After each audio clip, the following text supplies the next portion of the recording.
Also, we have all felt the frustration of getting a few lottery scratch-off tickets at the gas station only to not win anything. Very frustrating. Well, tonight, a Pennsylvania company is raising eyebrows after raking in millions from Oklahoma lottery scratch-offs in a single day, sparking questions about how groups of out-of-state players target certain games. It's something one state's lottery commission dubs lottery tourism, and it's all legal. News 4's Spencer Humphrey is looking into it.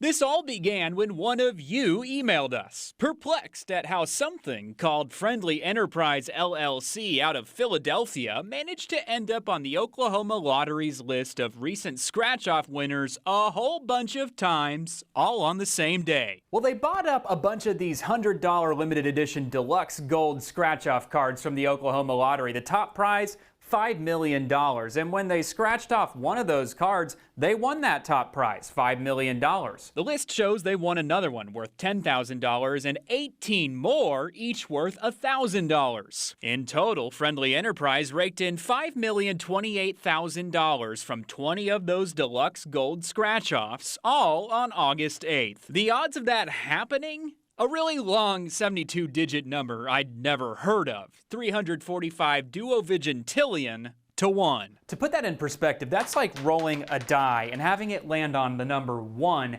88 times in a row. Or even like flipping a coin 228 times in a row and having it land on heads every single time. And we found this isn't the first time Friendly Enterprise LLC has won big on scratch-offs. Pennsylvania lottery records show they won scratch-offs worth $10 grand and $1 million there last year. Also, so did a bunch of other random Philadelphia-based LLCs, like this one, who not only won $1.3 million on a Pennsylvania scratch-off, but also recently won $1 million in scratch-offs in Idaho. That state's lottery commission saying members of that LLC visited every corner of Idaho looking for available tickets, part of something they call lottery tourism. These groups for lottery tourism do go after advantage play. They're looking for games where their odds have drastically improved. Jared James says they may look at websites like his, Lotto Edge, which tracks different lottery games in different states, comparing live numbers, like how many of a game's prizes have not been won yet, with how many tickets still haven't been sold. And in the case of Oklahoma's deluxe gold scratch-off, he says, at the beginning of August,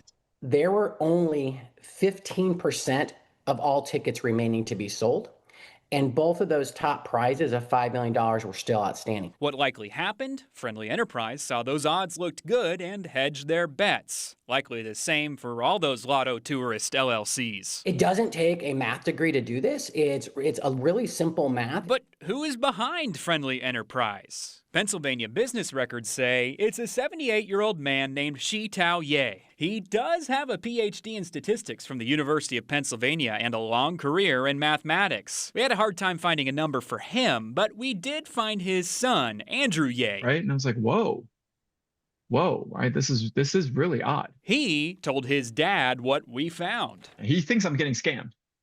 He thinks I'm talking to a Nigerian prince. And despite his background, his dad swears he did not buy those tickets, saying his family hasn't used Friendly Enterprise LLC for anything other than a computer distribution business which went under a couple years after his parents founded it in 1984. Plus, his dad's now at an age traveling from state to state buying lottery tickets isn't a possibility. So if not his dad, then who did buy those tickets here in Oklahoma using his dad's old business name? Like, who cashed, right? What was the identification that they provided? And I think that I don't know how to get that information, but I think that's the key, right? That remains the $5 million question. We think there's legitimately something fraudulent happening. That would be a very interesting mystery to solve. In Oklahoma City, Spencer Humphrey, Oklahoma's News 4. The Oklahoma Lottery Commission tells us LLCs are eligible to claim lottery prizes, and all prizes awarded are in accordance with state law. You can read their full statement at KFOR.com.